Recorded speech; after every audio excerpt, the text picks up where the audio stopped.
Council wish everyone a happy new year and hope that one day in the not so distant future, we will be meeting again in person in council chambers. I would like to call this meeting to order and acknowledge that both the press and the public were duly notified of this meeting in accordance with the Freedom of Information Act. Feel free to join me or not as I say a prayer, followed by the Pledge of Allegiance and then roll call. Oh, Heavenly Father, I thank you as we enter this new year with renewed hope for our island and for our planet, that we are unified in our efforts to combat this unprecedented pandemic, that we practice social distancing by wearing masks, that while we all have challenges, instead of fighting one another, that we work together in harmony when there is disagreement. I ask for your guidance in addressing these challenges for the betterment of not only our island, but for everyone. I thank you for all and bless us and ask that you look over not only our families, but our residents, our city family, and especially our public safety personnel, our healthcare providers, and our military who go to the extremes of working around the clock. I thank you for our freedoms. Guide us tonight as we make decisions that impact us for not only now, but for future generations. It is in your name I pray, amen. Ron, if you would, flag please. Please follow along as I say the Pledge of Allegiance.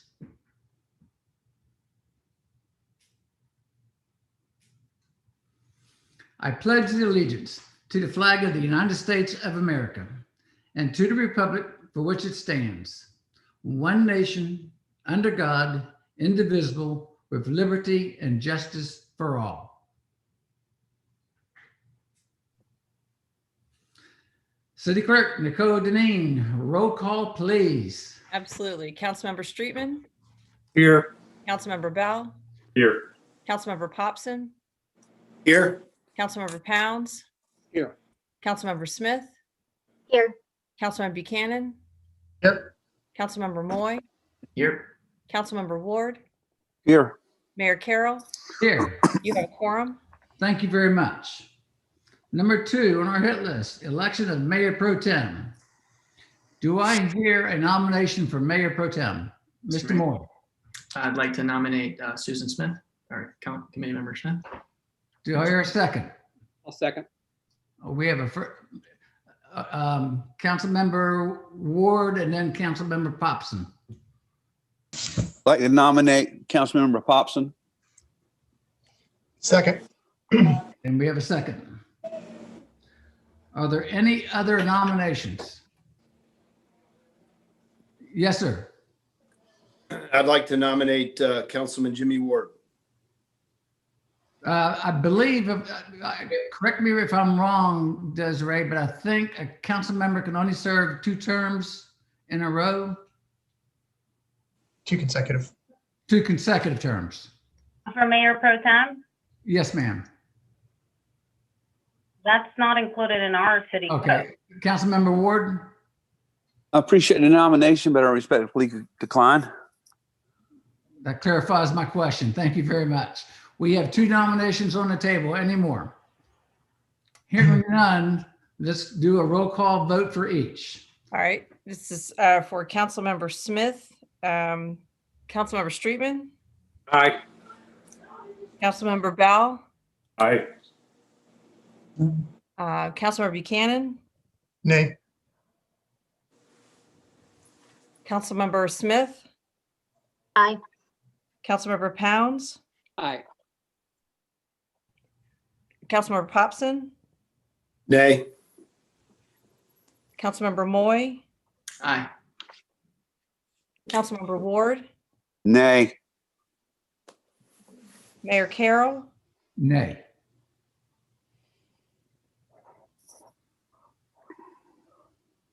Motion passes 5-4.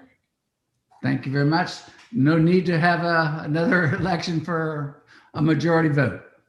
Mayor, I just Yes, want to ma'am. correct my statement. This code does have a stipulation that restricts the same member from serving as Mayor Pro Tem for 2 consecutive years during the same 4-year term. Thank you, ma'am. Okay, congratulations, Councilmember Smith, Mayor Pro Tem. Citizens' comments. Nicole, did we have any? We do have some. Janice Lever of Mount Pleasant, something must be worked out. We should not be blocked from enjoying our beaches. It's time for this ban to be lifted. Sandy Ferenz, 4 Seahorse Court. While a seated member of council, I rarely took seriously the complaints from residents that information was not available to them. With a website, comment forms, etc., I felt we were doing a good job of keeping those who took the time to look adequate opportunity for obtaining needed information. As a full-time resident and not privy to the insider talk, I now feel their frustration. In September of 2019, our mayor convinced me, because I was concerned, that as of September 2020, tidal wave water sports would be off the premises and we could move forward with a public dock and green space. I took him at his word, and yet here we are, January 2021, and a houseboat is tied up at the dock. A trailer is parked in the soon-to-be restaurant employee parking area, and it appears Tidal Wave Water Sports has no intention to vacate our property. Since November 2020, there has been no update on the website to the dock and park proposed plan. Will any member of council or our mayor please shed some light to our residents as to what steps the city is taking to move forward? Amy Winchester of Mount Pleasant, any municipality considering parking issues should be aware of the South Carolina Attorney General opinion number 77-171. And she lists off 5 points from that particular Attorney General position opinion. Also, she concludes the recent South Carolina Supreme Court case should be considered if a municipality is considering imposing restrictions due to COVID-19. The case of Thomasina Adams versus Governor McMaster, opinion number 28,000, South Carolina Supreme Court filed December 9th, 2020, states, quote, conclusion, without question, the effects of the COVID-19 pandemic have been unfathomable. While not an inclusive list, COVID-19 has taken precious lives, taxed our healthcare system, impacted our economy, and caused us to alter our court operations. Even in the midst of a pandemic, our state constitution remains a constant, and the current circumstances cannot dictate our decision. Rather, no matter the circumstances, the court has a responsibility to uphold the Constitution, close quote. I will email the Attorney General opinion and the Supreme Court case for your information. Julie Delvecchio Creel of Charleston, please disclose all monies you receive and who they are from, example, state tax money, federal stimulus monies, etc. Thank you. And that concludes your comments. Thank you very much. And thank you everyone who sent us comments. Moving on, consent agenda. We have several items. Approval of previous meetings minutes. Number 1, regular meeting, November 17, 2020. A public hearing on December 8, 2020. A special meeting, December 8, 2020. Special meeting, January 5th, 2021. Do I hear let me continue on because we have got a bunch of them.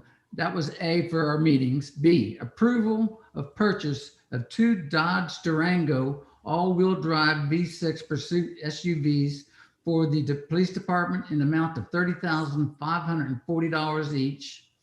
And an approval of proposal from Insight Group to provide construction oversight down at the marina.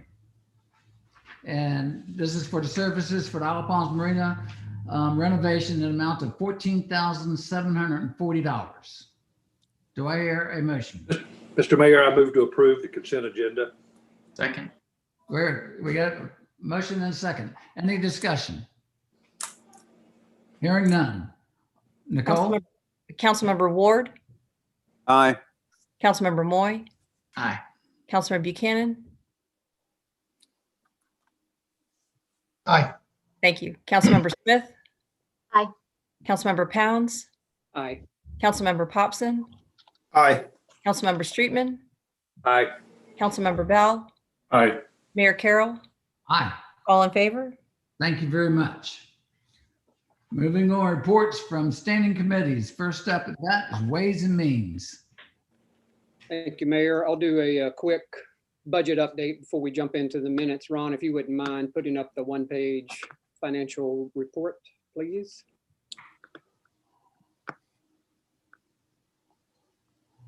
Give me a second. I have that up over here. I just want to make sure I'm on the right page. Take your time.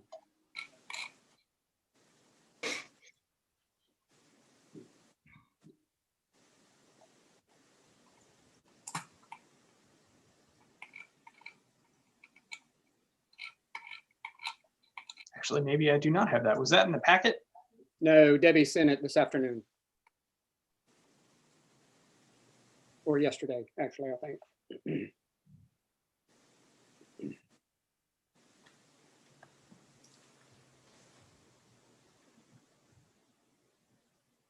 Ron, it's not like we don't have 1,000 things being sent to us on a daily basis. I've got it. It's right here. I'm opening it now. Perfect. Thank you.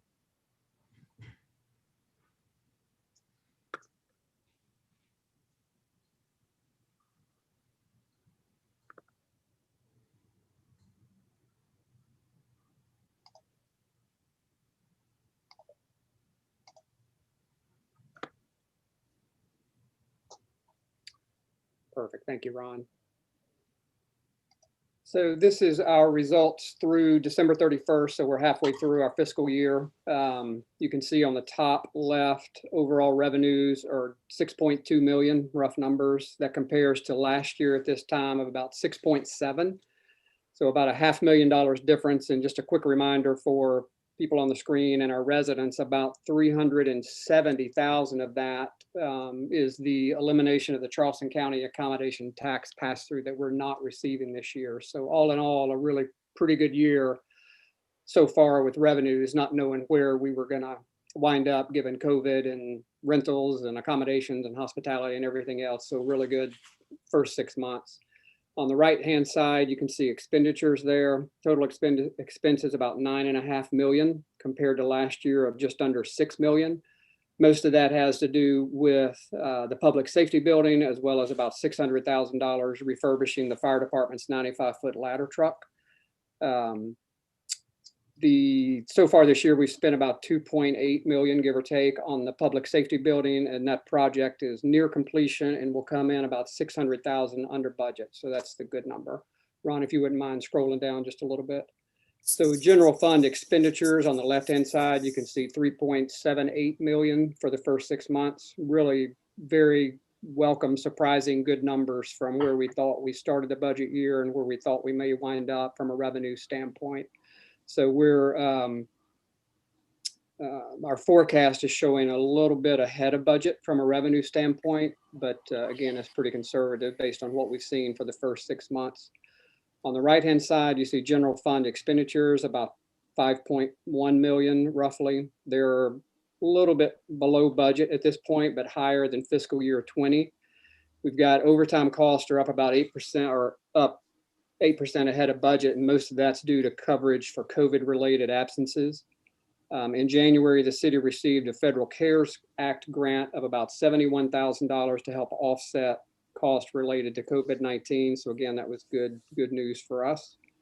Ron, if you'll just scroll down a little bit more for the notes, please. In November, we closed on the $4.3 million taxable bond for the replacement of the marina docks. And then in January, we closed on the $3.5 million tax exempt bond for drainage phase 3. So again, really good first 6 months of the year, 7 months, a couple of those activities are in January. The phase 3 drainage, I know Desiree's on. There was a meeting today. We may be doing some shifting from a time standpoint, just due to some complexities with regard to permitting, particularly on the 41st Avenue outfall. That one's getting quite complicated on how we're having to pull that one off. So we're probably going to shift some of our timing of start and finish on these 3 big outfall projects for drainage phase 3. We've got cash of about $22 million and about 8.5 million of that is restricted. So again, really good shape starting off the year and halfway through our fiscal year. So from the minute standpoint, Mayor, we have we've covered through accommodation or the consent agenda. But 2 real quick items. We had a conversation about replacing the HVAC unit in the rec center gymnasium, so that has happened. And the other discussion item we had was the fiscal 22 budget calendar, revenue forecast, and some budget assumptions. So that's kicking off, not early necessarily this year, but pretty quick. So January and February, staff and committees will review the 10-year capital plans and any budget request. March and April, we'll schedule some workshops that will obviously be open to the public that will start putting together the drafts of the budget at that point. And that's it, Mr. Mayor. Any questions? Mr. Chairman, if I don't mind, one question just for the public's point of view. Phase 3 drainage, 41st Avenue is probably one of the more severe ones. Do we have any kind of projected date out there? We do, and we've got, to your point, Mayor, we've got 3, Forest Trails, 30th Avenue, and 41st. 30th and Forest Trail, we're hoping to start construction in September of this year. Unfortunately, given the permitting issues with 41st, that is probably going to be a September of 22 issue. We would be ready before that, but we obviously don't want to do that during the season, the tourist season. So, you know, again, this is kind of fresh news, Mr. Mayor, and it's hot off the press today from a meeting Desiree had with Thomas and Hutton. So that's just kind of where we stand right now. You know, we'll keep our fingers crossed from a permitting standpoint to see if it'll go faster. But, you know, again, we're going to try, we'll have to work around the tourist season, certainly, when we get the okay to move forward on that. Well, great job for being fresh off the pot there. Thank you. Well, that's all Desiree as per usual. So. All right, moving on. Public Safety Committee. Oh, sorry, Rusty, you're on mute, Rusty. Rusty, you're on mute.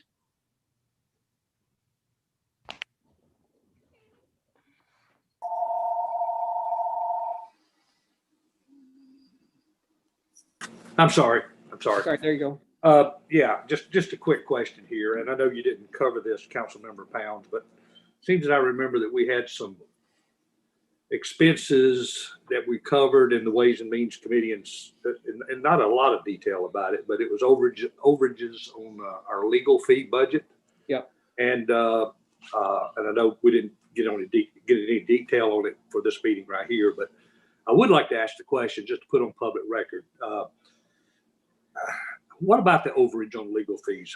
How much is the overage on legal fees, and what has it been spent on, and why? So I don't know if that question is directed to you, Mr. Chair, or do we send that to City Administrator Ms. Fregoso to answer?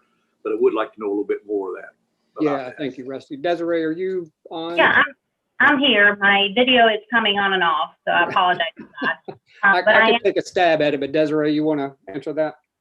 Yeah, well, I will try. Obviously, we'd have to run a full report based on all the, the litigation and the issues that we have involved with attorneys. I do know, because it was asked recently of us to run a report of the legal expenses associated with the eviction proceedings with the holdover tenant at the marina, Paddleway Water Sports, from back since 2019, when the city issued a notice that it had no intention of renewing the lease.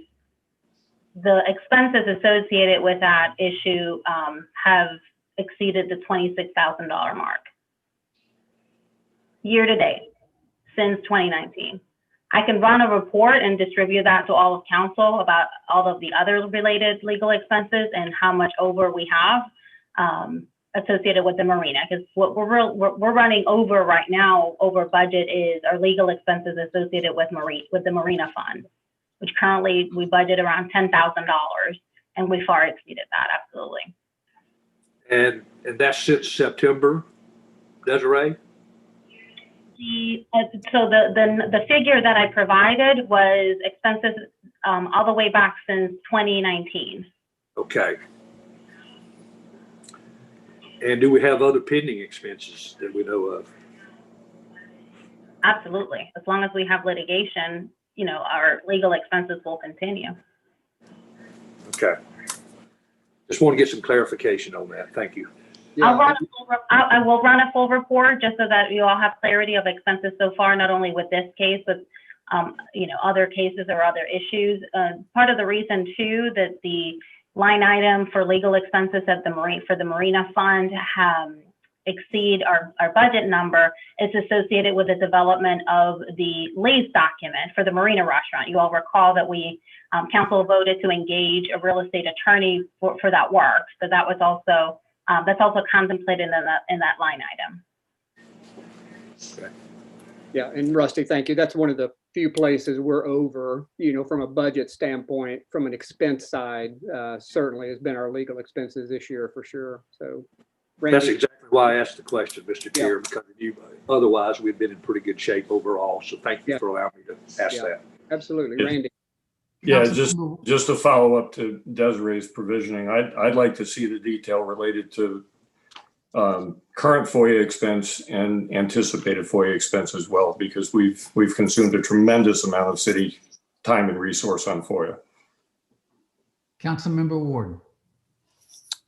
Throughout history, it's not unusual for that line item to consistently be over in every budget year. I'm not too alarmed about it right now. Legal expenses are very expensive, and seems like they're over a lot.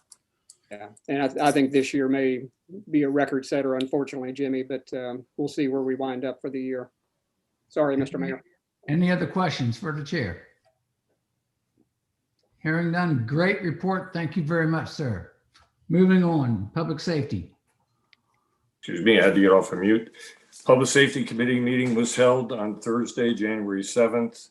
First items were the election of chair and vice chair, with myself as chair and Philip Pounds as vice chair. We had no citizens' comments. We had an update on the pedestrian crosswalks and intersection, which was interesting. The city's been working with Stantec and Wild Dunes for the installation of new crosswalks along the stretch of Palm between 41st and 57th. We have 5 identified and permitted by SCDOT. Wild Dunes has graciously consented to provide funding for these, and construction should start shortly with the goal to be complete by the end of March. So good news in that stretch of public right of way. Hey, Randy, Yes, Randy, please. real quick, I'm sorry. I would just for clarification purposes, this is Wild Dunes Resort. Wild Dunes Resort. Yeah. Thank you. Chief Cornett provided as well a video which might be of interest. I'm not sure what the best means would be to put that out publicly, but I'll leave that to Desiree and staff. But we're also looking at these rapid rectangular flashing beacons, in particular in areas such as the curve around 21st, where we have a huge problem with both golf carts and people crossing. And hopefully we can get some progress on that. Installation costs, however, are approximately $10,000 to $15,000 per. But looking at the traffic and the management issues that we have in crossing these roads is probably something worth looking at. We had an update on Front Beach loading zones and parking. The loading zone only between 8 a.m. and 2 p.m. For Front Beach will be painted shortly. Desiree, I don't know if you have any update on the time frame. We were looking to get dates on that during public safety meeting. Yeah, I know that Chief Cornett has been working on with a contractor and putting a date together. Chief, do you have any update to share? I don't necessarily have a date for you just yet. The PO has been approved on all ends and he is ready to go. So I think we're just waiting for him to finalize which day it will be. The signs are already here and in the office. So I expect within the next couple of weeks that should be done. Thank you. And the intent there was to not block off additional parking for Front Beach during times where it was unnecessary for the loading zone. Under new business, we had the consideration of the vehicles, which we just approved by consent. We had highlights of the fire department. I'll go through briefly. 87 calls for December, which was a 43% increase over December of 19. However, year-to-date calls for service were down 14% from 2019. Chief Cornett shared that the city received a grant of approximately $70,000 to go towards the cost of a beach patrol vehicle, a trailer to pull the beach patrol vehicles, and a mobile digital billboard sign, along with $20,000 of overtime money for patrolling the beach during the COVID response. And great job Chief Cornett on securing the money. And the staff has begun receiving the COVID vaccine. Just other notable items. We did have a boat that ran aground within Wild Dunes. I haven't been down there. I'm assuming that's been removed at this point. And with that, we did have just some brief statistics. We had 830 calls for service in December for PD. The number of calls for service was 16,869, which is a 50% reduction from 2019. 62 incident reports, closing out the year with 1,043. Significant and I think of concern is increases found in DUI arrests and marijuana and narcotics related charges. And for anyone that would be interested, I do think it's interesting notation. There is an analytical map that shows the hotspots for where these activities have occurred. And thank you, Chief, for that. The next meeting of Public Safety Committee will be on Thursday, February 4th at 3 p.m. Great report. Questions for public safety? Susan? Thank you. Mayor, Oh, thank you. I just wanted to congratulate Chief Cornett and the police department for the grant. That's a sizable grant, and I think that will be really beneficial for helping us have an active presence on the beach. Thank you. Also helps with the preservation of our normal service vehicles by having this. So a great job. I have to give the credit to Sergeant Storin and Lieutenant Forsyth. They're the ones that did all the work with it. So have to make sure that I give them a shout out on here. Great. Thank you for us. Anyone else? Councilmember Buchanan. Yeah, thanks, Mayor. And thanks, Chief, on working with this and Storin and those guys in your department. You had mentioned during the Ways and Means meeting last week about a $70,000 grant that was issued for payroll. Is this a separate grant, or is this the grant that you were talking about previously? They're separate. We did receive, the city received additional funds from the CARES Act to cover some of the personnel expenses due to COVID, and this would be a separate grant for that. Okay, I just want to double check on that. Thank you. More money. Yep. Anyone else? One quick one from myself, Chief Cornett, to you and your staff. I want to thank you for a great job on the narcotics arrest and bust you did on Isle of Palms. Thank you for taking those off the street. Yes, sir. I was very proud of our team. It's the first time we've done an operation like that since I've been here. They did a phenomenal job. Well, thank you. I'm glad everybody's safe. Hearing nothing else, great report. Moving on. We now have Public Works Committee. Thank you, Mayor. Public Works met on Wednesday, January 6th at 4:30 p.m. Everybody was present. We had election of chair and vice chair. Councilmember Streetman was elected vice chair of the committee. We approved the minutes, of course, the department report. Director Pitts reported garbage collection for November and December was up a good bit from 2019. However, vehicle maintenance costs were under budget for both November and December. Only $27,000 over the budget and $90,000 has been spent through the first half fiscal year 21. Under old business, we had an update on phase 3 drainage project and small internal projects, and Mr. Pounds has already given a report on that. We had a discussion of Dominion Energy's non-standard service fund, an eligible project, and the city administrator said Dominion Energy had provided a list of updated costs for eligible projects, and the staff is currently evaluating. We had an update on the memorandum of understanding between the city and Dominion Energy ahead of the next tree trimming cycle. And they said that the memorandum, they said that their understanding was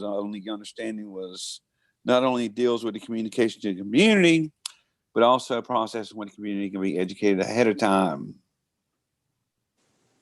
That's what they said. So we all know about that. New business request for adjustment of easement of 2305 Waterway Boulevard for Mr. Rick Roberts. And it was recommended for final approval and passed. Report for 2021 rate increase for trash pickup, temporary staffing. Director Pitts reported that staff zones had rate increase was coming for 2021. We had a discussion, consideration fiscal year transportation sales tax eligible projects. They said that this resurfacing Ocean Boulevard and Waterway Boulevard sidewalk were denied, but we're going to resubmit those for this year.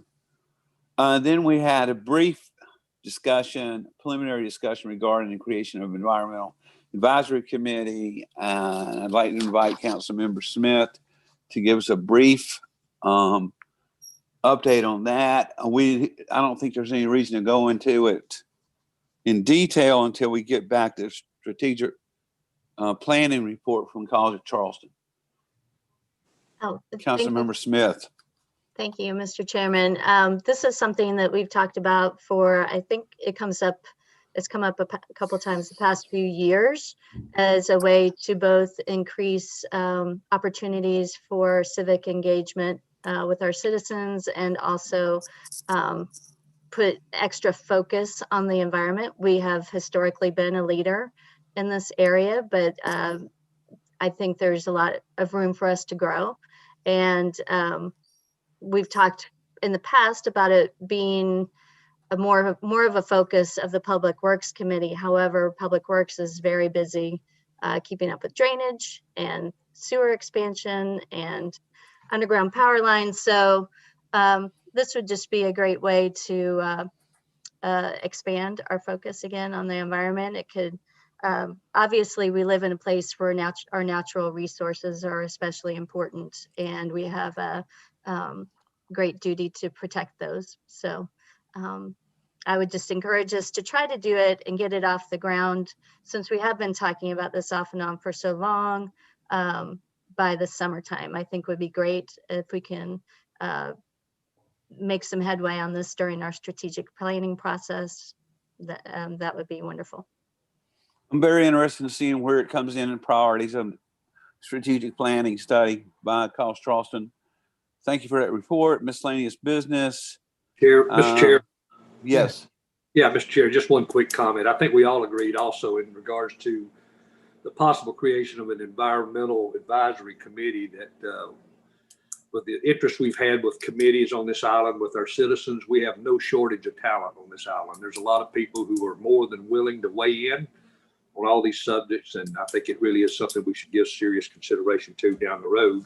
And I also agree with Councilmember Ward too. We need to really look at that in the context of how that would fit into our strategic plan and its priorities. Thank you. Yes, sir. Thank you.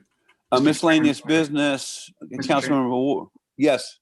I'm sorry to interrupt. One more comment from at least from the personnel perspective, because we have taken up the issue of formation of committees of this nature for various purposes over the last few years. So I guess I'll say that we're ready and on the standby to take that up on our committee once you feel from Public Works this is ready to be handed off to personnel to kind of take over and put together the formation from a procedural standpoint of a new committee. We're happy to take that and run with it. Very good. Thank you. Okay, on the miscellaneous business, I brought up the idea I'd like to discuss the egress and ingress into the shopping center along the golf cart path on Ocean Plaza at the next meeting. So stay tuned for that. The next meeting, Public Works Committee, will be Wednesday, February 6th at 4:30 p.m. We adjourned at 5:20. That is my report, Mr. Mayor. Thank you, sir. Do we have any questions for Public Works? Hearing none, moving on. Recreation. Thank you, Mr. Mayor. We met Monday, January 4th in the morning with all members present. Our new membership is Councilmember Buchanan, Pounds, and myself. I was elected chair, and Councilmember Buchanan was elected vice chair.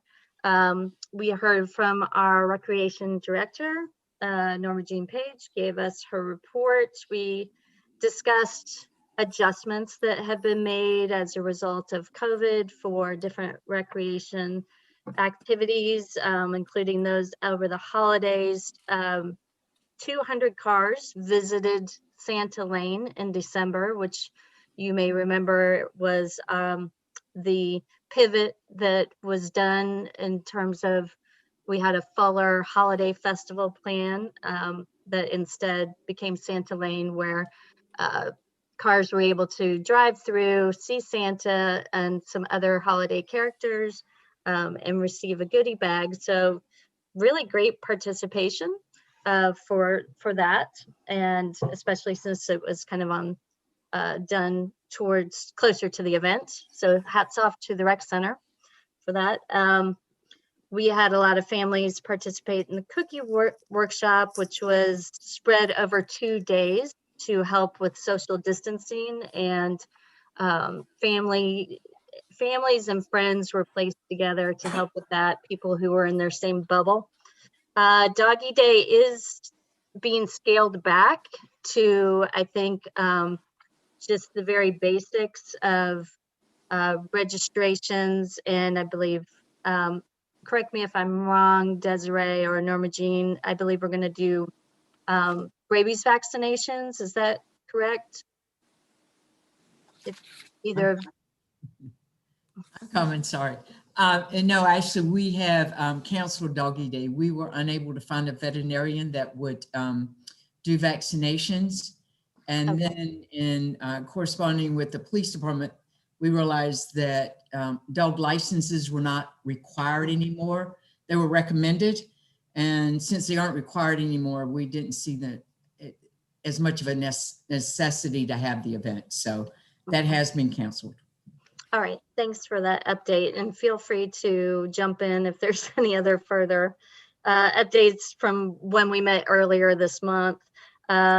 We are, as far as I know, we were planning to host an outdoor movie in the municipal parking lot at maybe a date to be determined.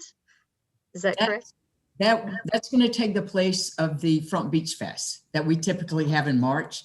We felt like with the COVID numbers, we probably should not have the Front Beach Fest because it's really difficult to dance and have a good time and not in social distance. So we're going to have the first ever drive-in movie in the municipal lot on that Saturday. I think it's March the 6th. The police department's helping us with that. And I'm trying to think of the name of the movie now. It's in my monthly report. I was working on it today. But yeah, we're going to do that instead of the Front Beach Fest. Okay.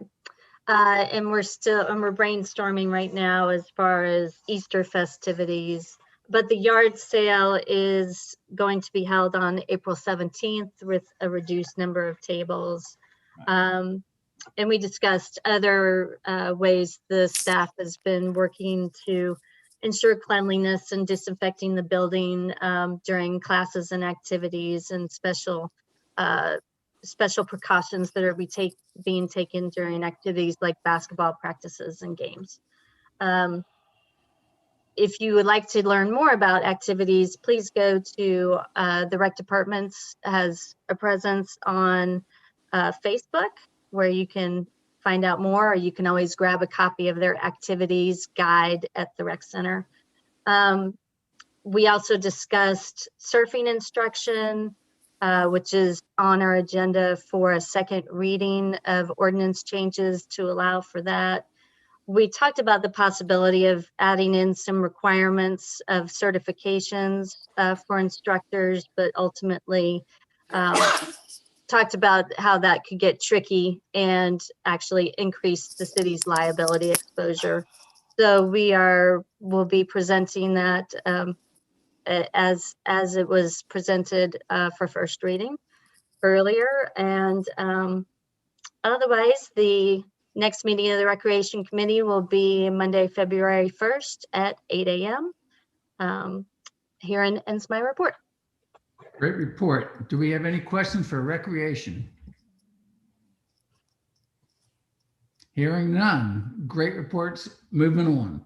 Personnel. I know y'all been slow this past month, 2 months. Thank you, Mr. Mayor. Yeah, just a couple of meetings logged so far. It feels like it's March over here.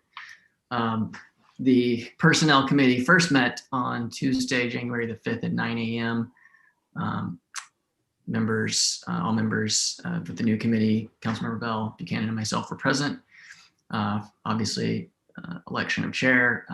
Councilmember Bell was voted in as vice chair. We did not have a huge agenda. We started with an update on old business with the wage and compensation analysis. Kickoff was to be held with the selected contractor Evergreen on January the 7th. I haven't had an update in terms of how that kickoff went. So Desiree, if you don't mind, just giving a brief recap of the executive summary of that kickoff.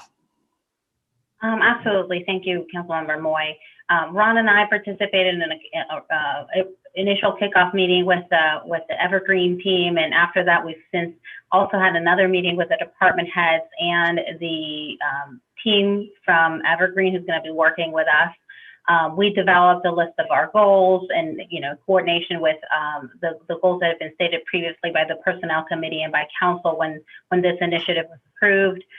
We talked about the timing mostly during that kickoff meeting. They're going to be on site next week for 2.5 days, conducting orientations with every department, and also conducting some focus groups with different groups of folks depending on their position and their rank among all departments. So we're in the process currently of scheduling those meetings with the department heads and with the staff. We're hoping that we can distribute that by the end of tomorrow at the latest, so that everybody knows it'll be done in regular business hours. So everyone's going to have an opportunity to hear from the Evergreen team, provide some feedback one-on-one about their current position and understand what the plan moving forward is. So that's what we have so far. So we're excited about this process. I think the staff is excited as well. And we will be having a discussion with the Personnel Committee next week about the development of a compensation policy, which is a huge component of this process, and getting council to delineate what that is based on the vision and the goal for this group. Great, thank you. Great. So from there, we did get an update on the fire chief hiring process. Subsequently, we've had several meetings. So I'm just going to give a quick overview of the process to date and where we stand now and what you can expect moving forward. After receiving 77 applications from across the country, all of the candidates were completed an assessment, and those who met minimum qualifications went through a phone screen with the city administrator. That effort resulted in a top 10 finalist of candidates who were subsequently interviewed by a joint special committee of the public safety and personnel members. Those joint committees identified 4 finalists, and we are in the process of interviewing those 4 finalists. The initial interviews were done via Zoom, and we felt like this position, we really wanted to have these individuals come on site and have some face mask, FaceTime, and be able to have the final interviews in person. We're also conducting this final round of interviews separately with Personnel Committee and Public Safety Committee, conducting the interviews separately versus together as it was done the first round. We'll complete those interviews on Friday, and we'll have another special meeting to deliberate and hopefully make a recommendation to this council as to a hiring decision in February. From there, that was really all that we covered in the last month. Our next meeting is February the 2nd at 9 a.m. Not counting all of our special meetings. So ends my report, Mr. Mayor. Very good report. Any questions for personnel? Hearing none, moving on. Real property. Thank you, Mr. Mayor. Just want to let you know that in real property, we met 1:30 p.m. Monday, January the 4th, 2021. All of our members were present, kind of a new makeup for the most part in the committee, with the exception of Council Member Popson being a past member of the Real Property Committee, but Council Member Moy and myself on there for this year. And we had the election of chair and vice chair. I was elected chair, and council member Popson was elected vice chair. Also, in regards to the citizen comments and marina tenant comments, we had none. And either way, in that regards, we had a good bit of information that we discussed in regards to update on the marina rehabilitation project. And I'm going to ask that City Administrator Fregoso chime in if she's got any updates based on what I'm just going to touch on here, because there were a lot of moving parts here and a lot of things going on. But we heard that the bulkhead cleaning is ongoing and going smoothly. Surely looks like it to me as I go down and visit. And they've been working around the tide schedule on that. Been challenging, but also very successful. We also they were reviewing a change order along with ATM, which will credit the city $37,000 for the specified joint sealant that's no longer being manufactured, and it's been determined that what we have on there now is sufficient, and the resulting savings that we have could be used for the ongoing maintenance of the bulkhead. There's some delay on the delivery of the docks, and again, I would ask if City Administrator Fregoso has any update on that. Desiree, would you mind weighing in on any of that I've covered so far? Yes, of course. Like I said in the real property meeting, there have been some delays associated with COVID closures and the manufacturer's plant that have delayed somewhat the shipment of some of the dock portions. I do not have the updated schedule from the contractor just yet. We just know that we are about 3 to 4 weeks delayed. There are still some strategies that the contractor is evaluating. Once the docks are here, we think that there might be an opportunity to move pretty quickly. But the delay really in the shipment is something that has obviously with COVID, it's not surprising, but will definitely shift the construction schedule. Something that also happened since our last meeting is the phasing and the phasing of the work. We were hoping to start, the original plan was for the contractor to start with the demolition and the replacement of the docks along the fuel hut. But that, in order to be able to make the schedule, that will be shifted. So we'll be starting in Dock C and working our way back. So we're just shifting the order by which we replace those docks. So we've been in constant communication with the contractor, the marina manager, and also with Cape Kirby and ATM to try to mitigate those challenges that we face based on COVID and some of the just construction delays in general that are sort of expected, if you will, in construction projects of this magnitude. Okay, thanks for the update. It sounds like we'll have a lot more information when we have our next meeting. Absolutely. I'm sorry. Yes, I said I just confirmed that. Okay, thank you. We also talked about having a new pay application from Salmon's Dredging that's being evaluated on the boating infrastructure grants, and for fuel hut, fuel dock, roughly around $60,000 to $70,000 that the city was awarded. Contract is currently being reviewed by DNR and the city attorney, and the matching funds for this grant are already included in the project budget, so that's good. We had an update on proposed ADA compliant dual purpose beach boardwalk at 42nd Avenue. And we talked a good bit about the history of that project, because with, Councilmember Moy and myself both being new to the committee, Desiree did a good job of really bringing us up to date on what had happened so far, and reported that the city had submitted a letter to the Greenbelt Fund for the new project. And we don't anticipate there being an issue with the new submission. And the cost of the new project is approximately $75,000, which includes installation and contingency. And the original budget was $130,000. So, and the unused portion could remain in the Greenbelt Fund, so we could possibly use that for other projects also. So that was good to hear. And then the discussion of conceptual designs of proposed public dock and green space at the Isle of Palm Marina. We just talked about the feedback that we'd received on the proposed project from the restaurant owners and the marina manager, and how everybody's trying to work together to look at the future of that and how that will look down there. And staff is also working on getting pricing for the design.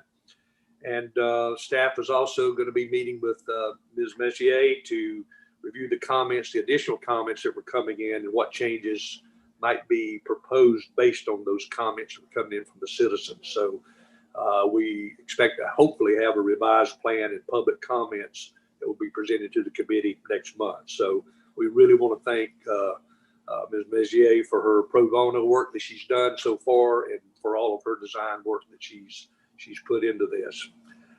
We had no new business to discuss, and our next meeting will be Monday, February the 1st, 2021 at 1:30 p.m. That's it, Mr. Mayor. That's a great report. Thank you very much. Do we have any questions for real property? Mayor, I just wanted to add an update to the Greenbelt program request from the city about the change in the scope for the 42nd Avenue Boardwalk. That has been approved by the Greenbelt program, so we will proceed just our regular procurement process by getting an RFP and securing a contractor to get the work underway. Very good. Rusty, if you don't mind, just out of curiosity, are we getting a lot of feedback from our residents? Haven't heard a lot at this point here, other than, I know that people are anxious to see what's going to be going on here with the space that we have down at the, the green space and the proposed public dock. So, I think everybody's kind of on hold on that, waiting to see what the next steps are. And there seems to be some excitement building around that. So, and the feedback I'm hearing from people that the work that's being done at the marina with the bulkhead and all of that, people are seeing real progress down there. And I think probably the rest of council's hearing the same thing. So for the most part, I think it's been positive, what I'm hearing. Very good. Thank you very much. And yet, Councilmember Popson. Yeah, thank you, Mr. Mayor. Chairman Streetman or Desiree, any update on the restaurant as far as I understand they have submitted plans to Douglas for approval, but any kind of update on where the restaurant stands? Can you take that? Okay. Yeah, I have Douglas is on the line. I'm not sure if he's received the permit so far. I know that they were planning on submitting them in this week or the next. Yes, they have not. They have not yet submitted those plans. They're indicating that they're backed up by their architects. I think his workload, and specifically mechanical and electrical engineering services are going slower than they anticipated. They are trying to schedule the work though so that they could get started on other work. And I know that they were meeting internally this week to see if there was some kind of sequencing that they could manage to work out where they would work on non-structural things while they waited on the permits. So I know that they're working on that. Thank you. Okay. Yes, sir. Councilmember Buchanan. Thanks. And moving forward with the Greenbelt funding and basically coming in at half the cost it was anticipated. I think $130,000 was allocated for the beach walkover for beach access. We're approximately going to spend $75,000.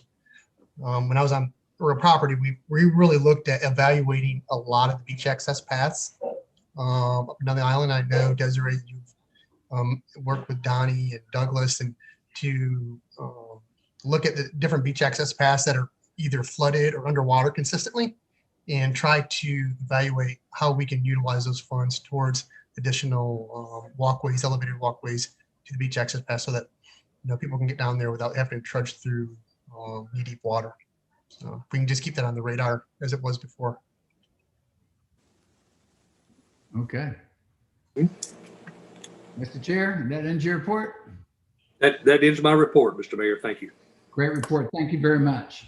Moving on, reports from city officers, boards, and commissions. Accommodations Tax Advisory Committee, there was no meeting. Mr. Mayor, can I ask a question? Yes, sir, of course. In regards to committee meetings, I hope I'm not out of order on this, but Accommodations Tax Advisory Committee, we have new people that have been, that have been duly appointed to that board. And we've had no ATAX committee meeting since last June. And I realize that we had the shortfall with ATAX monies from the county, that sort of thing. But do we have a standard in place or a code that says that we at least ought to have a quarterly meeting or something of our standing committees?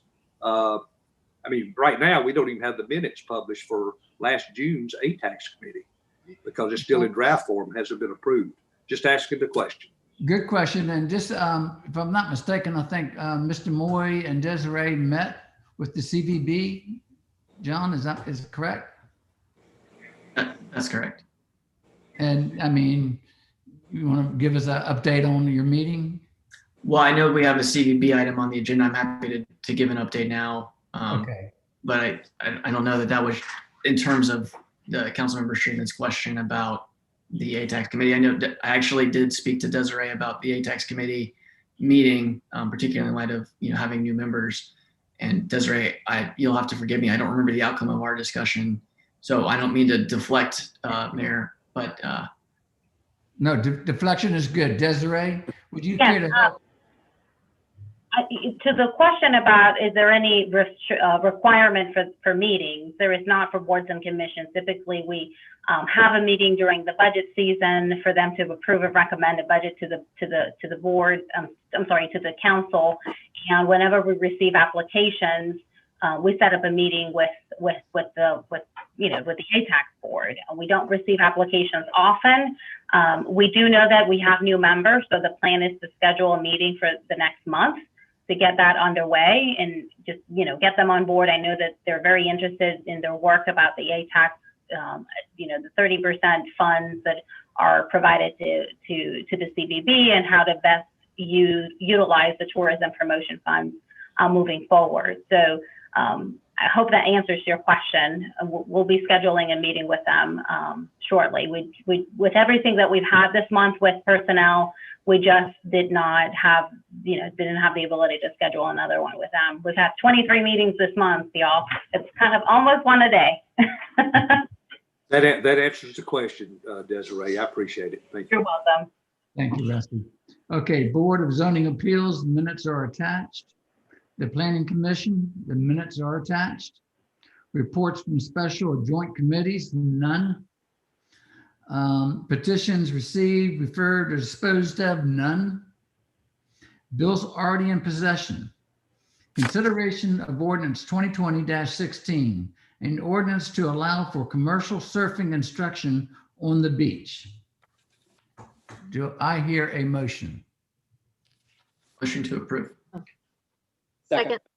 And a second, discussion. Anybody have any comment? Council member, what's your name again? Which one? Andy?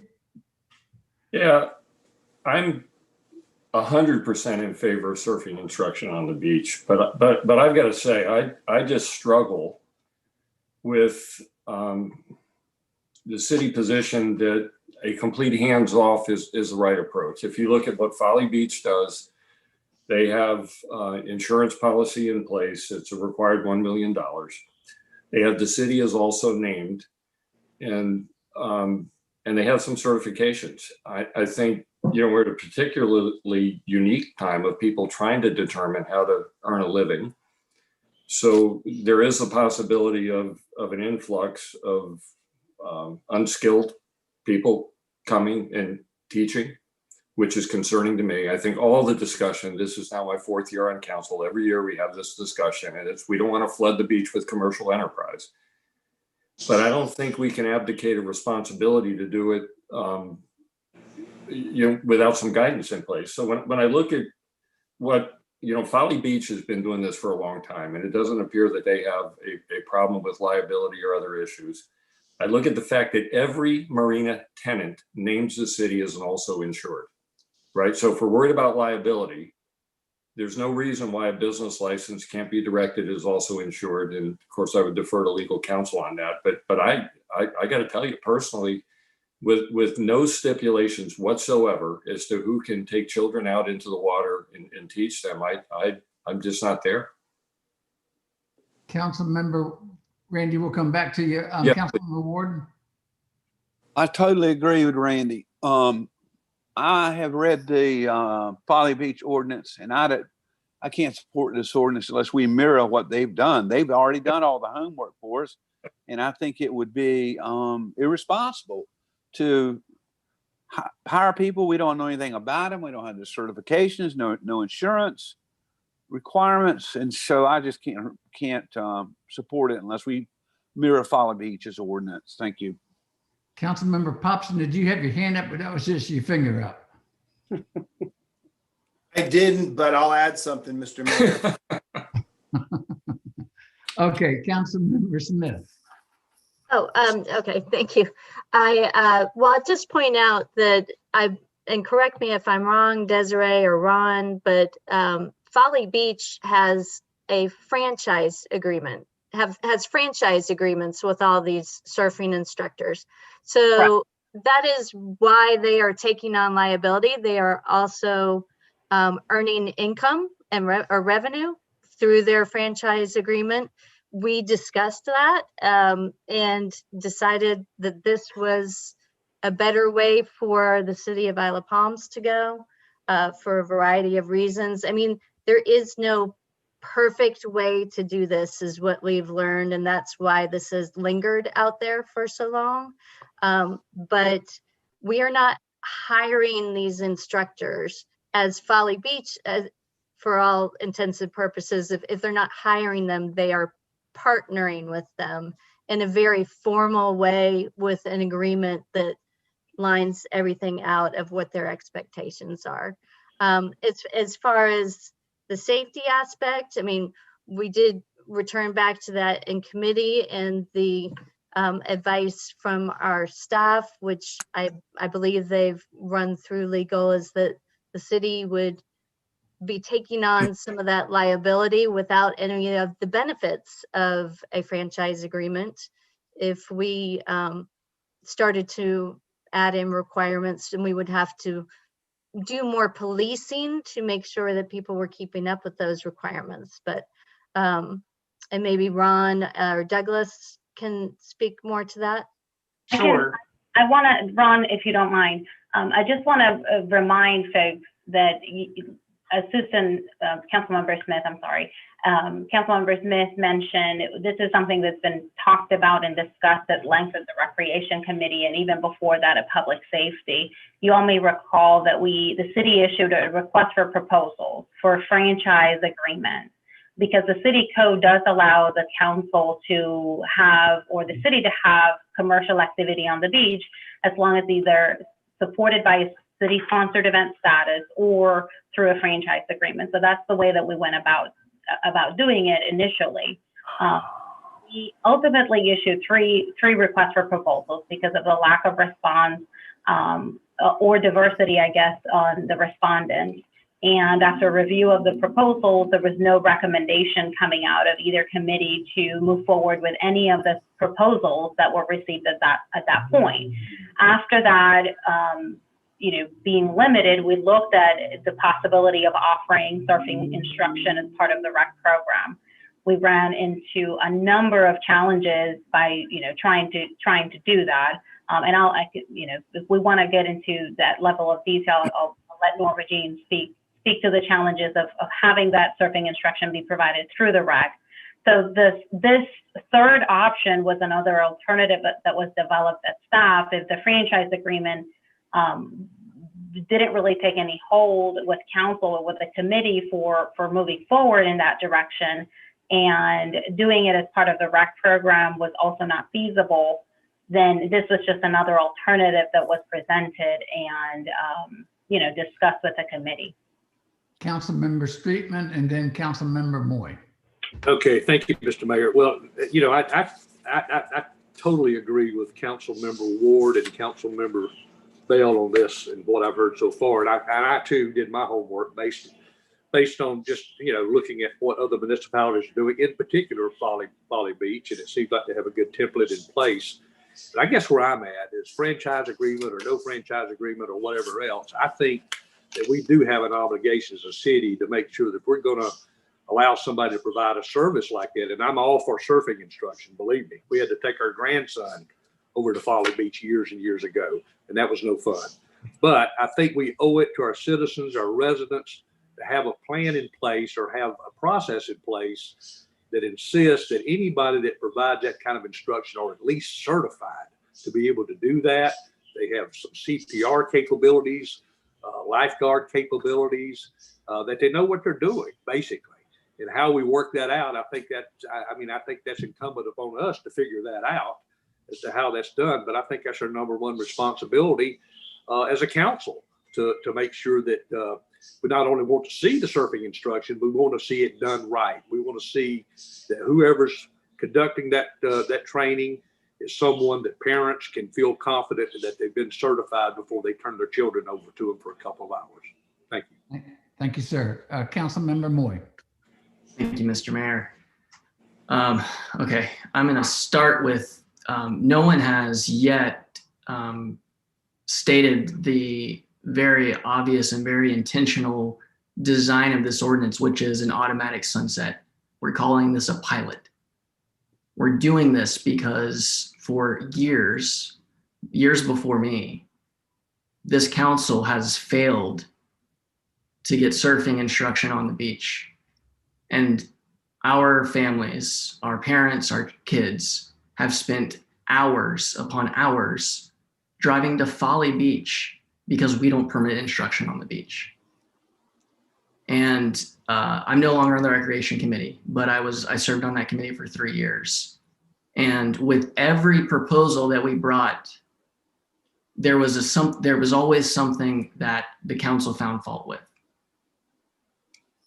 And, you know, I recognize I'm in a different life stage than a lot of council members here. And so I might run in different circles.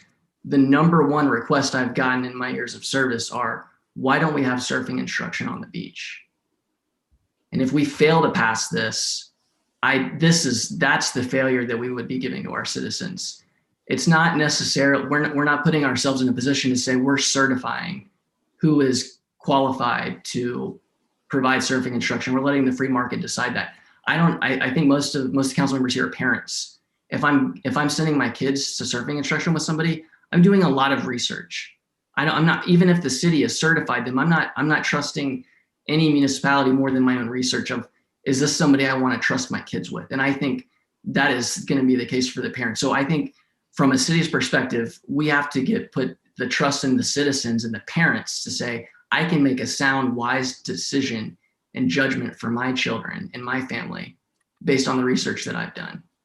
So, yeah, I'll leave it with this. This is, if we fail to pass this tonight as a pilot with an automatic sunset to give at least one summer the opportunity to see, hey, did this work out? What changes do we need to make?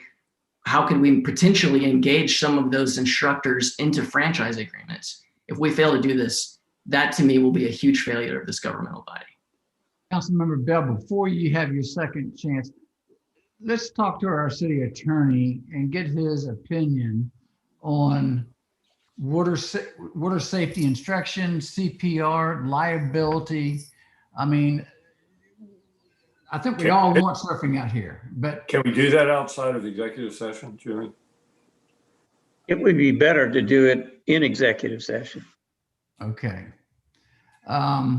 There's no executive session on the agenda.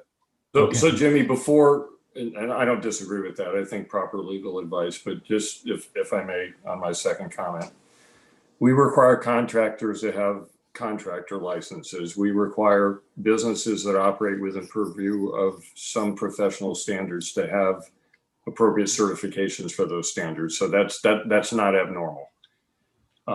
This kicking around back and forth between the rec department, I agree with Councilmember Moy 100%, but I for the life of me don't understand why, as a business licensing practice, we can't require, and you separate the wheat from the chaff real quick when you say, you know, you have $1 million in liability, just like we do at the marina, right? Which I would argue is no different. It's an asset of the community that provides outdoor activity. We require insurance. We require named insured.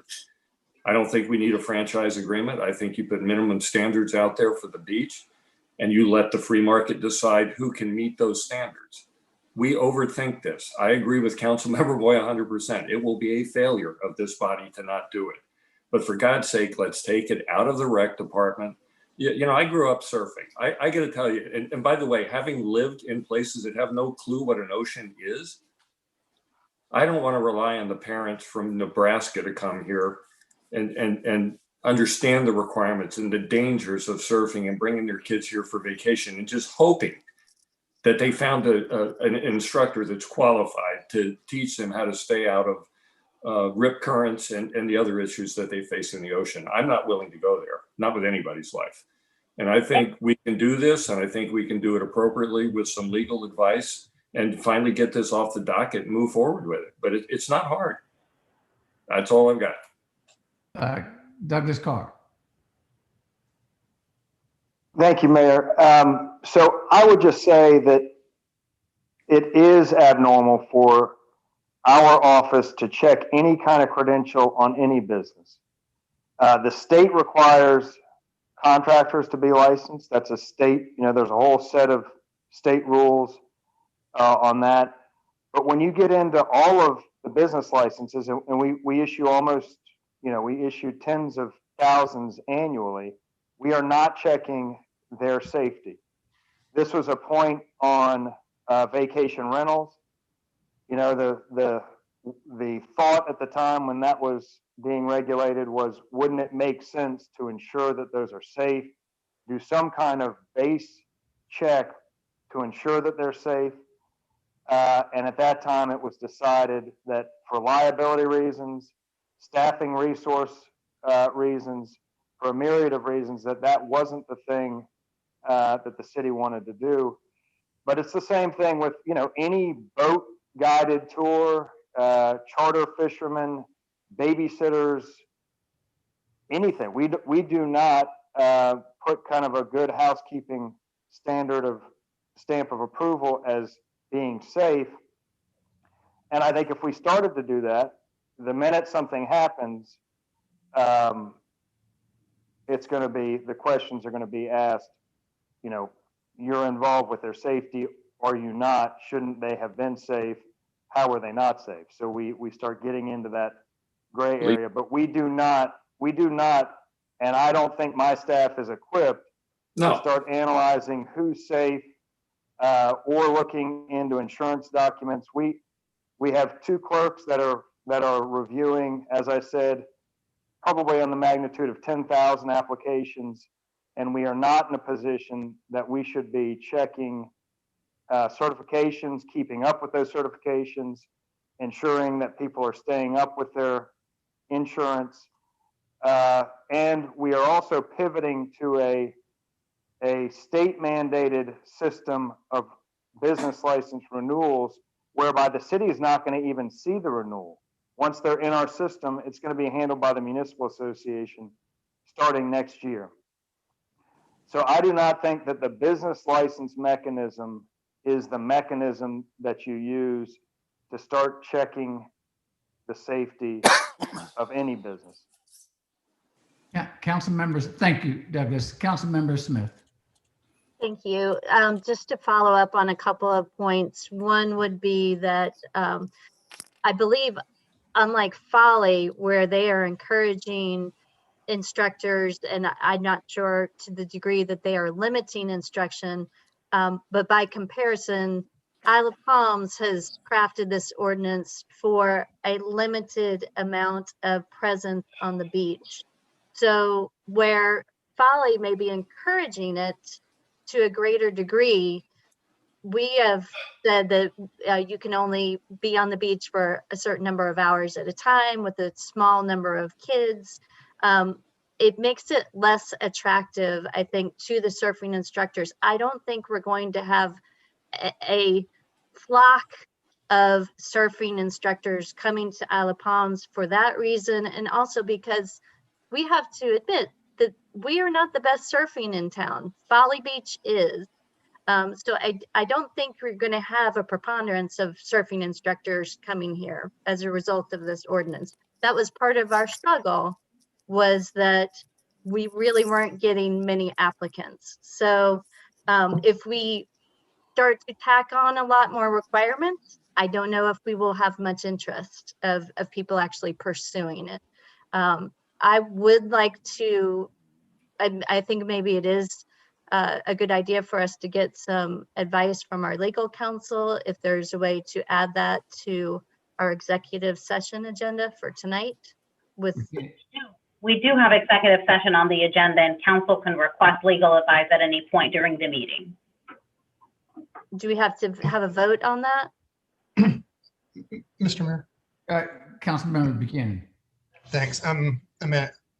I take a little bit of exception with Councilman Boyd's description of the failure. While there has been some difficulty in it, you know, I've approached surfing on the beach a number of times and have implemented it through the rec center in different various ways. It's just times have changed, and you know the way things work out. And obviously, we always need to evolve and find better ways to make it work. And I agree with that. And we need to find a better way to make it work. But as for licensing and, you know, like I said, even with, you know, the building department, you know, I had to prove that I have I'm licensed with the state, but in order to get a business license with the city, I had to prove that I met the certain criteria and with the LLR. And I'm saying that that's what we need to do here, but there's no limitations on the number of folks that can do this right now. It can be inundated right away.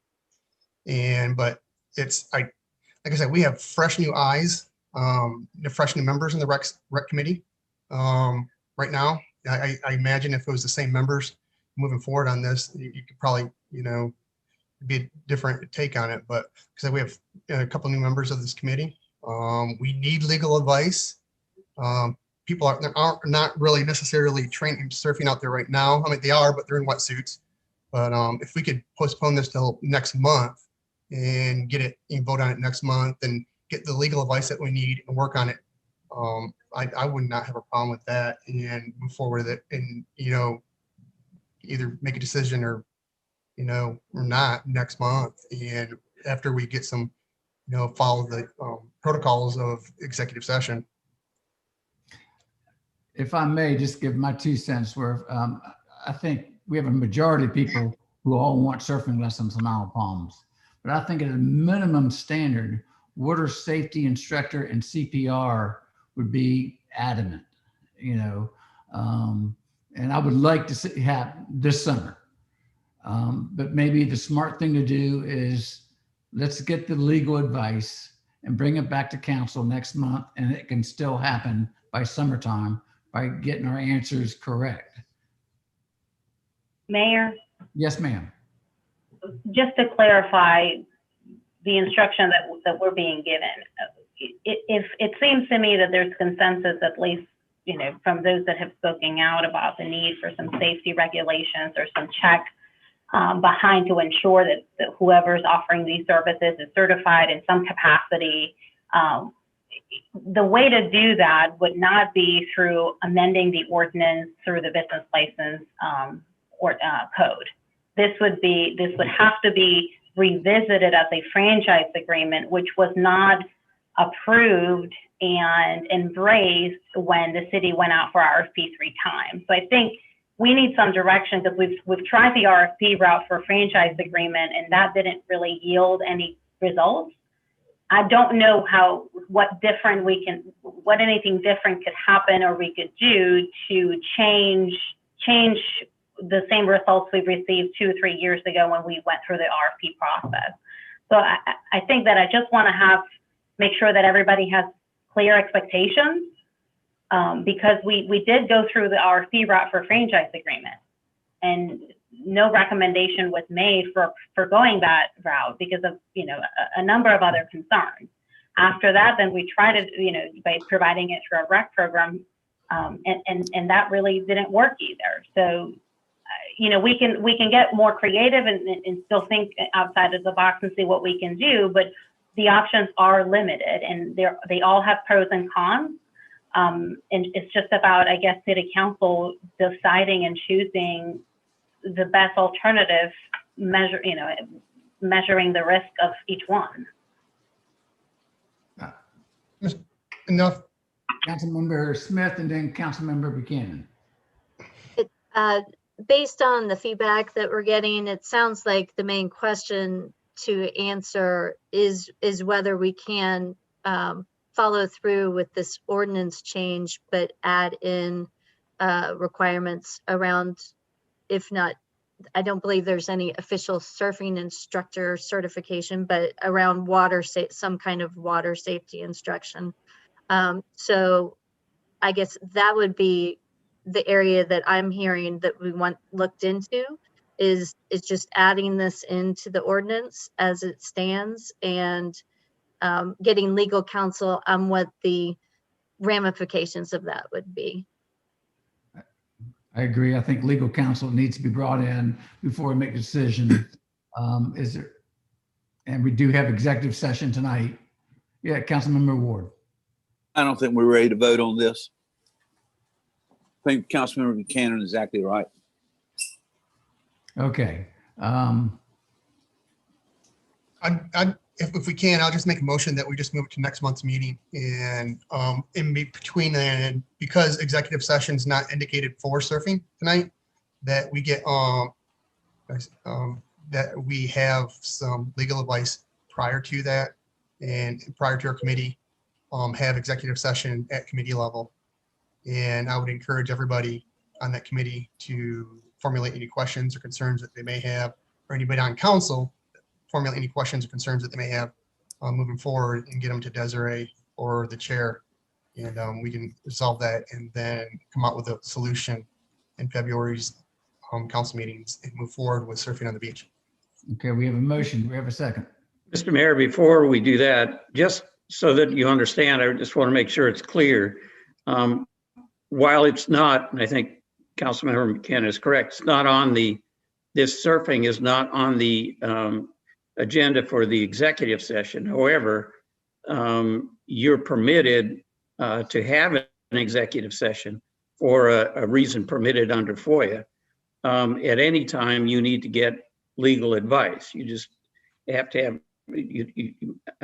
move to go into executive session to get legal advice concerning something, and then you can go into executive session. Point of order. Yes, sir. Point of order. First off, we don't have a second for Ms. Buchanan's motion. And secondly, was there original motion to approve this? Yes. Yes. Okay. I don't. I can't tell anybody. I can't tell anybody what to do, or procedurally, the cleanest thing to do was if the person that made the motion would agree to withdraw it in this second. If y'all are in agreement. Withdraw my original motion. Okay. Any withdrawals, and who made the second? Councilmember Smith. I withdraw. Thank you. And I did second Councilmember Buchanan's motion. Oh, you did. Thank you. And Mr. Mayor, and I appreciate Mr. Henchy's advice on going into executive session, but as it wasn't posted on the agenda for the meeting, and just with transparency and trying to be upfront, and people not being ready for it, perhaps, or the community in itself, I would just assume move it to the committee level. Thank you very much. And I do, just for our public's sake, I think you hear that most people want to have surfing out here. We just need to fine tune what we have. Okay. Both motions have been withdrawn. Nope. Moving on. No. So we vote on the Ryan's. No. Just first. What? Okay. We withdrew the original motion to approve, and what's still on the floor is Councilmember Buchanan's motion to move it to next month, pending legal advice received at committee level. Okay. This motion, this vote, please. Councilmember Streetman. Aye. Councilmember Bell. Aye. Councilmember Popson. Aye. Councilmember Moy. Aye. Councilmember Buchanan. Aye. Councilmember Smith. Aye. Councilmember Ward. Aye. Councilmember Pounds. Aye. Mayor Carroll. Aye. All in favor? Thank you very much.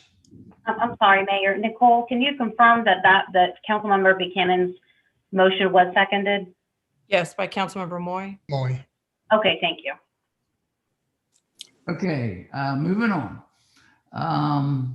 Introduction, new bills, resolutions, proclamations, none. Miscellaneous business, next meeting date, 6 p.m. Tuesday, February 23rd. Update of strategic planning process. Desiree? Yes, I'd be happy to provide an update. As you all know, the city, through the College of Charleston's Riley Center, conducted a community survey. That survey was out for several weeks, and it was distributed to the residents of this island, whether there were full-time residents, part-time residents, also the business community.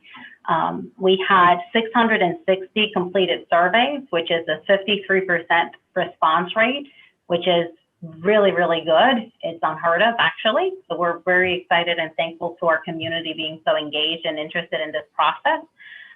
We did fall short somewhat in two areas, and one of them was the business response. We had only about a 33% response rate, which was pretty remarkable in and of itself. So we decided to reach out to them again and see if we could get more feedback from them. And that action actually resulted in an increased response rate, not as good as 53%, but we did better than originally.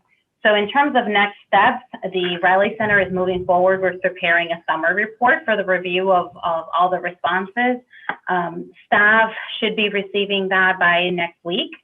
Then the next step will be scheduling an about 2-hour workshop with council, very similar to the first one, so that we can go over the report, the survey responses, and based on that information to adjust or affirm the priorities that had already been set during the first budget workshop. We are planning on having a full presentation of the survey to the community in February at the council meeting.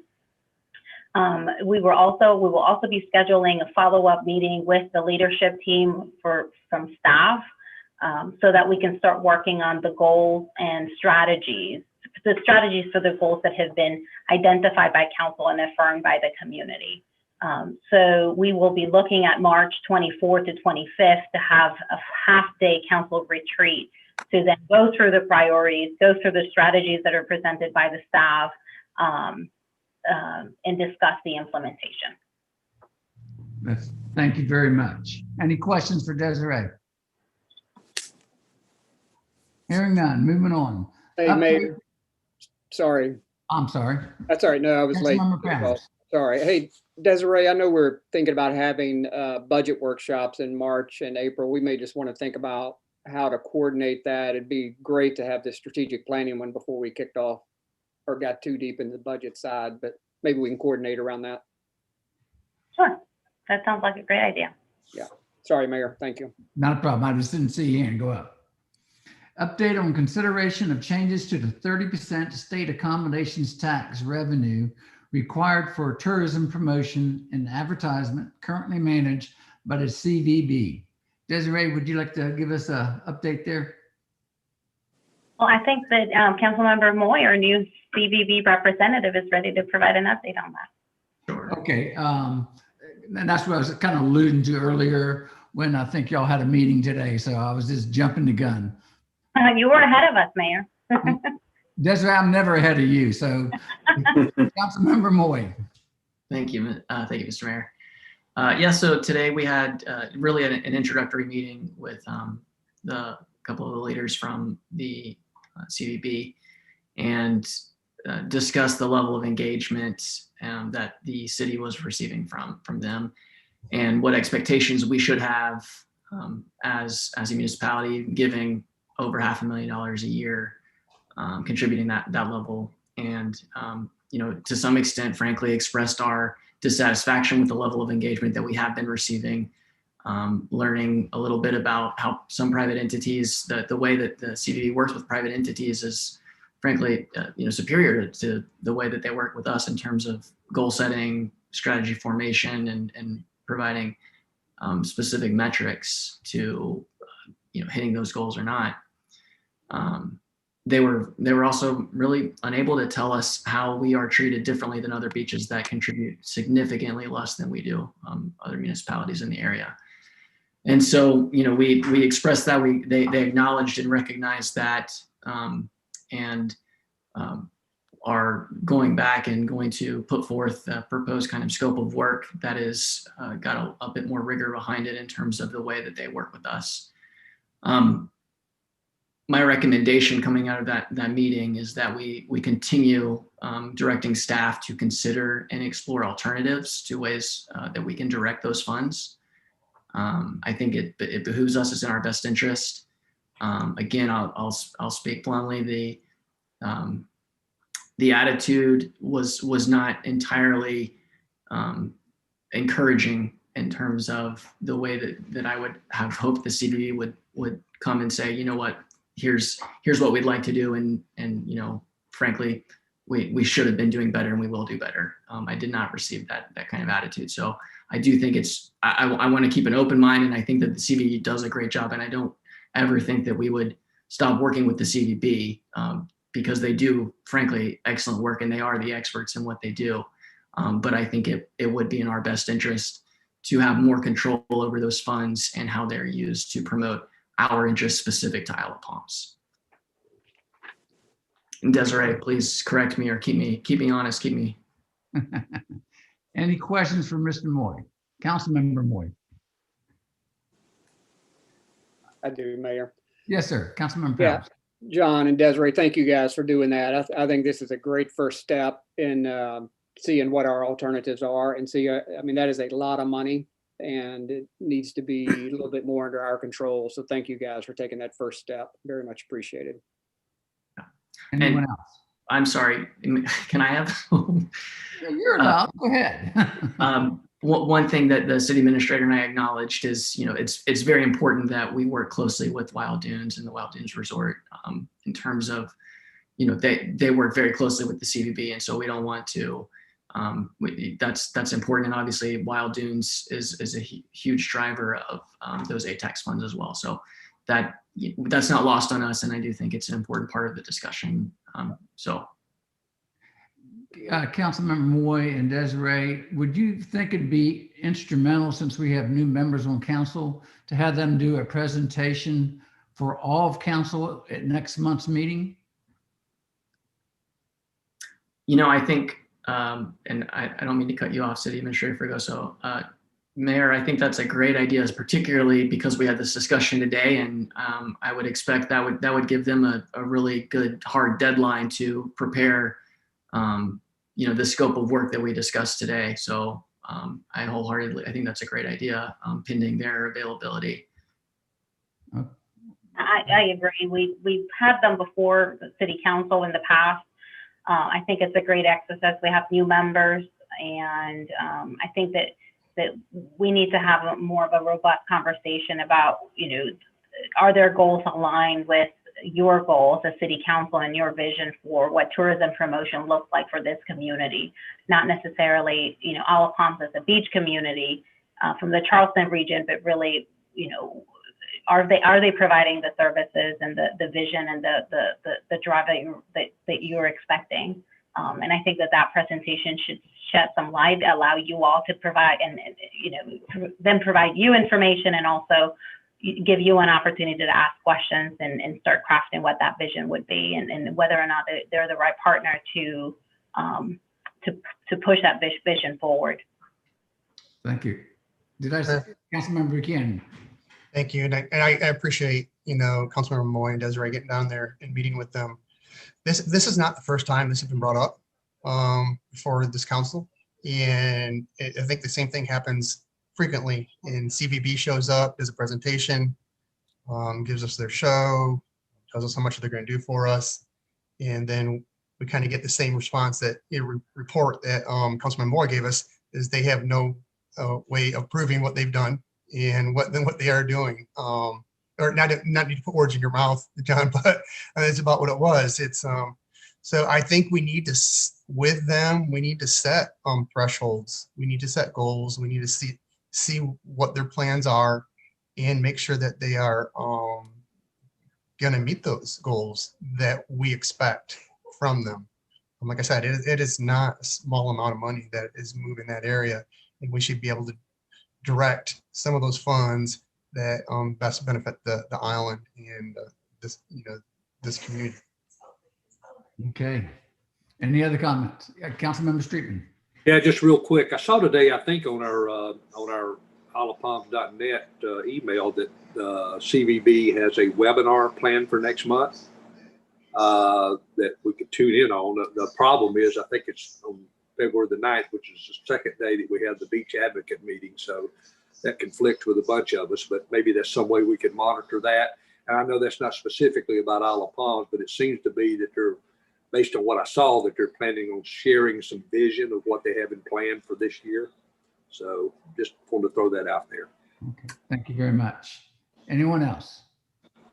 Councilmember Smith.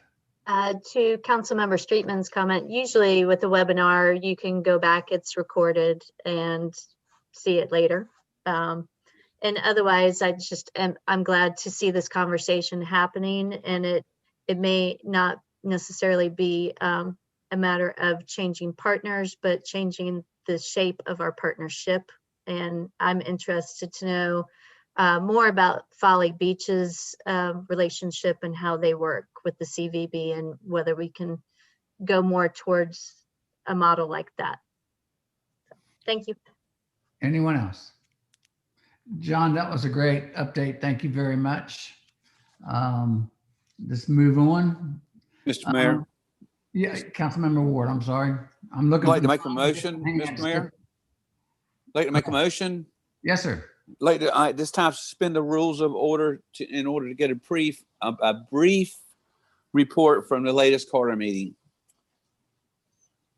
What? For what? For what?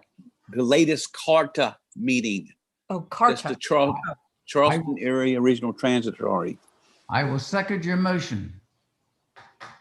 It's real brief. So just procedurally, Mayor, we would need a motion to add this to the agenda because we do not have discussion of the Carter meeting to the agenda. So we would need a. Okay, I'd like to make that in form of a motion to add it to the agenda. I'll second. Okay, now I believe this has to be a 2/3 majority. Yeah. Okay. Nicole? Councilmember Streetman, Aye. Councilmember Bell, Aye. Councilmember Popson, Aye. Councilmember Moy, Aye. Councilmember Buchanan, Aye. Councilmember Smith, Aye. Councilmember Pounds, Aye. Councilmember Ward, Aye. Mayor Carroll, Aye. all in favor? Okay, Mr. Representative. The report's going to last. It's not as long as the procedure to get it aired. Not much, folks. I just want to let you know that, believe it or not, last spring when we turned down their budget, that really shook them up. I think Desiree was on the Zoom call with me, I believe. But they're all about it. We're in the early stages for the beach shuttle again this year. It won't start until Memorial Day. There was no negative comments about it. There's going to be details that are going to come out in February at the February Carter meeting. And I really appreciate your time. I'm sorry to interrupt, but I thought y'all might want to know that in case somebody asks you. Thank you. Thank you very much for the update. Okay, moving on, executive session. Before we go there, I'm going to ask legal counsel for an opinion. We've been doing a lot of executive sessions concerning this issue. And as we heard one of our residents this morning talk about not being updated, I would like to be able to update our residents and provide what's the best way to say this? Provide an update on this matter to the community connected to our executive session. Tracy. Jim, can I add something, read something for our residents so they know kind of where we've been and why we're having an executive session yet again? I think you can in clarification of the purpose for the executive session.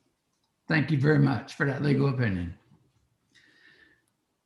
I would like to provide an update on where the city stands regarding the creation of a public dock and green space at the Isle of Palms Marina. On April 23rd, 2019, City Council voted to notify Tidal Wave Water Sports that the city was not renewing their lease or exercising the city's renewal option. The city sent Tidal Wave a written notice of council's decision as required by the lease. Despite the notice, Tidal Wave has refused to leave the premises after the lease expired on September the 30th, 2020. Regrettably, the city was left with no other option but to start eviction proceedings. On October 2nd, 2020, City Council voted to commence eviction proceedings with the goal of taking possession of the city's property in order to proceed with the city's public dock and green space project. The city's application for ejectment was filed in Magistrates Court.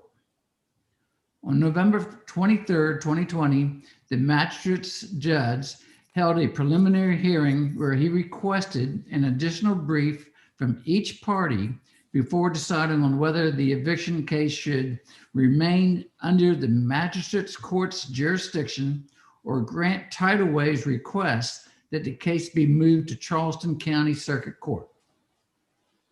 On January 5th, 2021, the judge agreed with the city's position and ruled that the magistrate's court was the appropriate venue for the eviction case.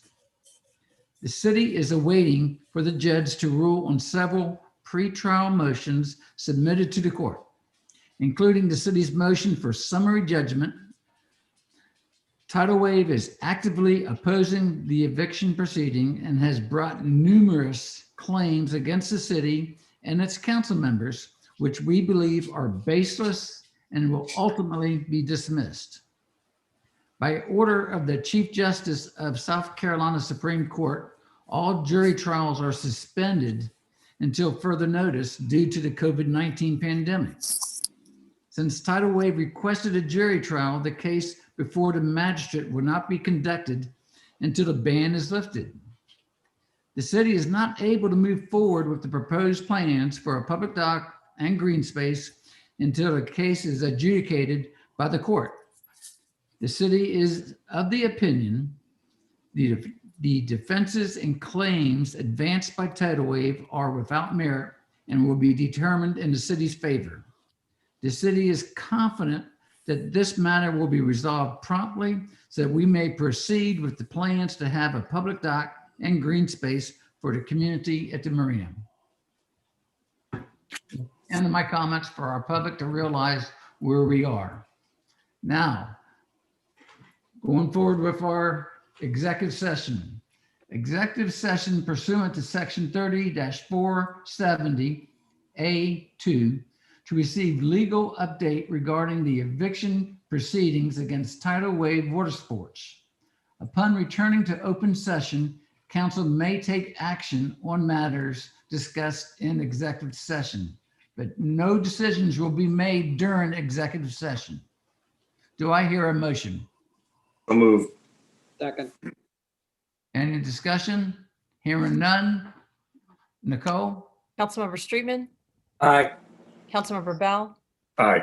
Councilmember Popson, Aye. Councilmember Moy, Aye. Councilmember Buchanan, Aye. Councilmember Smith, Aye. Councilmember Pounds, Aye. Councilmember Ward, Aye. Mayor Carroll, Aye. all in favor? Thank you very much. To the public, we are going to go out into executive session. We will return. I hope you come back, go watch a show or something right now, but we will be back. Thank you all for putting up with this, and we'll see you in a little bit. You're off record here at 7:43. Thank you, ma'am. I'll see you on the other side.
All right, and as a reminder, we are still live.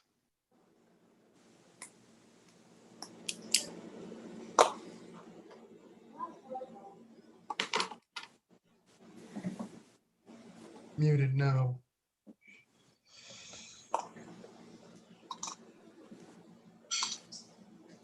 Okay, we're waiting for Jimmy Ward.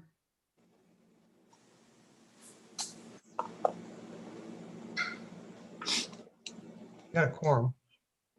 Okay, we are coming out of executive session. No decisions were made whatsoever. Do I hear a motion? I'd like to make a motion to adjourn. What? Yeah. Yeah, Go ahead. Councilmember Bell? Okay, I checked with legal counsel earlier and looked at Robert's Rules of Order. So before we adjourn, I'd like to make a motion that this council affirm by a non-binding vote our support of Desiree's statement and the mayor's statement and the direction that this council believes is appropriate, given the circumstances with tidal wave. I'll second that. Hearing any discussion? I have just a clarification question. Okay, Councilmember Ward? You're on mute. Muted. I just would like to say, I wish this would have been discussed in executive session. Because I don't know what all that means. I don't understand. It means that we are affirming. We should have asked it. Statement is I'm appropriate. sorry, Randy, but I wish we had asked the attorney about that. Well, I did before the meeting. Thank you. Oh, I wasn't privy to that. Okay. So I don't, what is this motion for then? It was for affirming what? Affirming and agreeing with the mayor's position and supporting Desiree in the statement that was made before entering executive session. Very simple. Oh, It just still agrees with the position of the mayor. Oh, okay. Mayor, I think Desiree was trying to jump in there earlier. Desiree, come on in. Can you hear me? Yes, ma'am. Yeah, I just wanted to confirm. I wasn't sure what the motion was what the motion was. Is it support for the mayor's statement that he read earlier? Which That is correct. the fact Verbatim. includes the facts of the case of where we are and that the city. Verbatim. That is correct. Okay. It's Councilmember Smith. Just clarification, I don't believe that was Desiree's statement, the way the motion has been put forth. It was the mayor's statement. Is that correct? That is correct. Yeah, that was not my statement as the city administrator. I just said, Susan, I said in support of Desiree as well. But yes, you're correct on the motion. It's the mayor's statement. That's just to clarify, we made sure that everything that was said was backed up legally with everything that we said in verbatim per sentence for over a week, putting that together. So why wasn't this on the agenda? Why wasn't this on the agenda? It is. It's called executive session, and per Robert's rules, it's allowable, and it was checked with the attorney and with city administration. And decisions can be made after that. Councilmember Streetman. But to me, it's just an affirmation of the statement that you made, Mayor, that we as a council support what you put on record as being factual, so that's where it is with me. Councilmember. Call for a vote. It was just, Mayor was just calling the ward.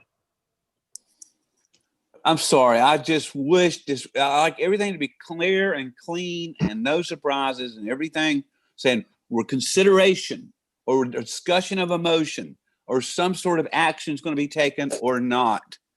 And I did not know that the mayor's statement was going to be, we were going to have to make an action item out of it. That is, I think it's Right. muddled and it's not clear for the public. And thank you for your time. Councilmember Buchanan. Mr. Mayor, I agree. And I'm glad that you put that information together to inform the public. Like I said, obviously there's been some discussion prior to this to make this motion ahead of time.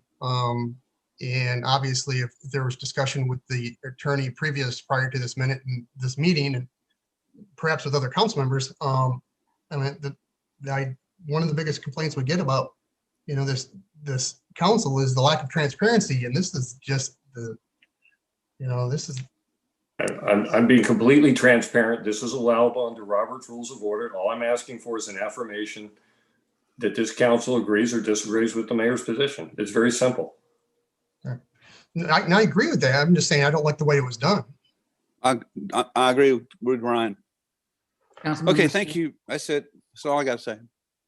Councilmember Smith. Well, I would just encourage that we save this for the next meeting because of the concerns that have been brought up. I'm not withdrawing the motion if that's the question. Okay, any other suggestions, questions? Hearing none, Desiree, could we do a roll call vote, please? Well, I think it might be beneficial for everyone and for the community if the motion could be clearly stated what you are voting in support of. And I think it's going back to the statement of the facts of where we are with the case and the city's pursual of the ejection action against the holdover tenant. Just for the sake of. That is fine, per affirmation of the mayor's reading to the public of the city's position prior to going into executive session. Very simple. And if you would like, I'll be happy to read it again. No, I just wish it'd that's been in fine. print. Right. It should have been printed and on the agenda. That's all. Let's have a vote. Yep, Okay. point made. Let's move. Desiree. All right, I'll go ahead and call roll call. Councilmember Bell, Aye. Councilmember Moy, And you're muted. you're muted, Councilmember. It wasn't when I said aye, but aye. There we go. Councilmember Buchanan, I'm going to say nay, just on the basis that I don't believe it follows the protocol. Councilmember Streetman, Aye. Councilmember Popson, Aye. Councilmember Smith, Aye. Councilmember Pound, Aye. Councilmember Ward, Nay. Mayor Carroll. Aye. The motion passes. Okay, thank you very much. Now, I think there could be one more motion put on the table. Motion to adjourn, please. Second. Second. All in favor? Aye. Good night. Thank you all.